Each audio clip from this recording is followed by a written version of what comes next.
All right, workout worthy, welcome to the Ultimate Plank Guide. Planks are a fantastic core exercise that help with your overall core strength, stability, and function. The muscles that we strengthen when we do our planks are not only in our core, like the rectus abdominis, those six-pack muscles, our obliques and transverse, but also our shoulders, our back, and our glutes. The benefits of doing planks and doing planks effectively go well beyond core strength though. With an effective plank, you can help improve your posture, enhance your balance, prevent injuries, and they are so convenient. You can do a plank anywhere without any equipment. Now today we are going to be doing 5 different plank variations. When you do planks, between 20 and 60 seconds is an ideal length to hold your planks.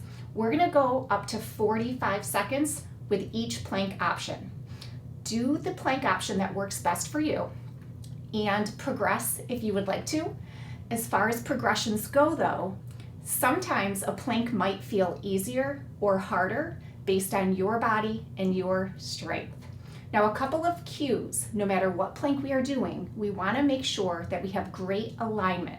From our head to the floor, we want to have a nice, long, neutral, straight line. We want to make sure that we're engaging our core.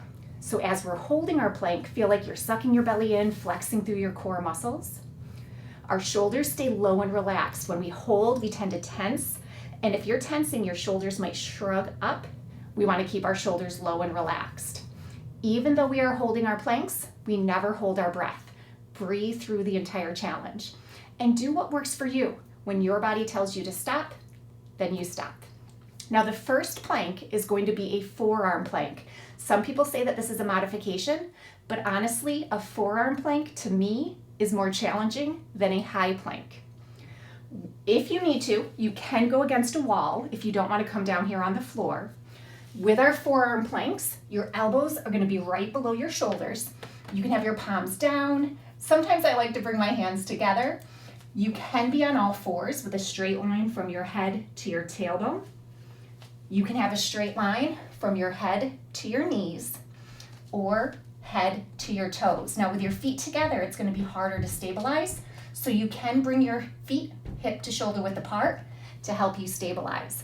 We are going to do 45 seconds. Starting now. Feel that length from the crown of your head to the floor, whether you're on all fours, on your knees, or on your toes.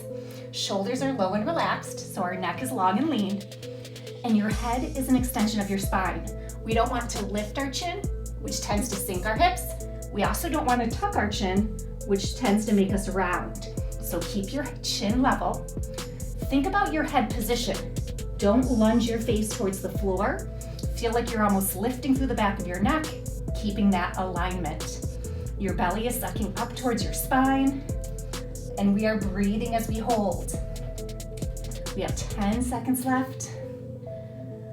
5, 4, 3, 2, 1. Softening your knees. Let's sink back to an extended child's pose. Just a quick rest. Now our next plank, you can stay with a forearm plank for all 5 sets.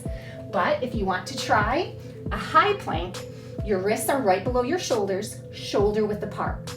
Arms are straight, elbows are soft, pressing the floor away through the pads of your fingers, pads of your palms. And once again, you can stay here on all fours. You can have a straight line from your head to your knees or head to your toes. Here we go. Lift and hold. Feel that length stretching through the crown of your head, all the way down to the floor. And watch your heels. We don't want to press our heels back. Try to keep your heels right above your toes. If you are on your toes, think about your kneecaps lifted and your inner thighs sealed, so your whole body is helping with this plank challenge. Breathing as we hold. And you do want to hold this high plank as long as you can. If you need to modify, you can soften to your knees at any point. 5 seconds left. 4, 3, 2, 1. Let's sink it back and get another great stretch. Now on your forearms or in your high plank, you can choose to continue holding, or we're gonna add a movement that can make the plank even more challenging. So choose your forearms or your high plank on your knees or on your toes, lift and hold. You can stay here, or you can reach one leg up and then the other leg up.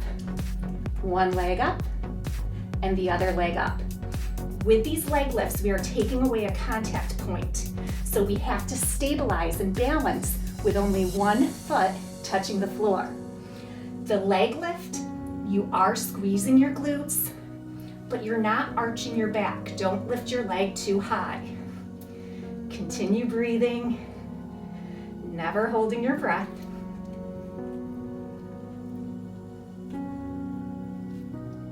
Five seconds left. 4, 3, 2, and 1. Great job. We've got 3 down, 2 to go.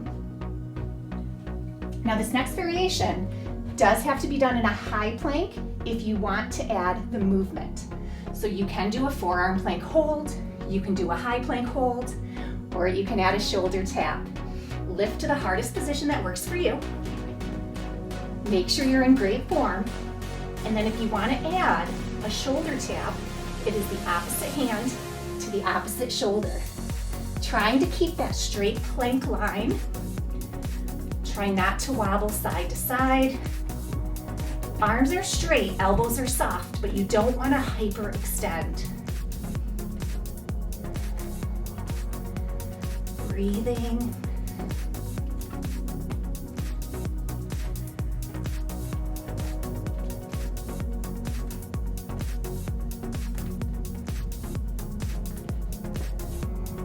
We have 5 seconds left.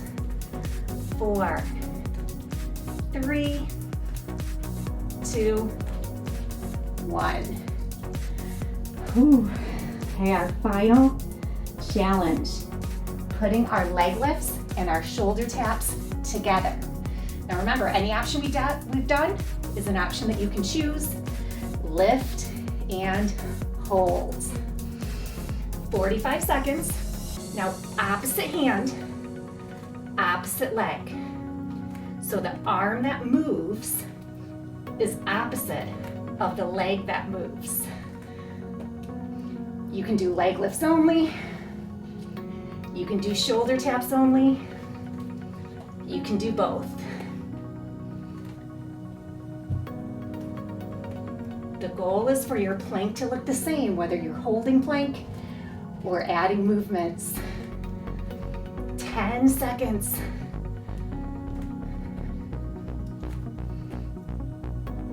5, 4, 3, 2, 1.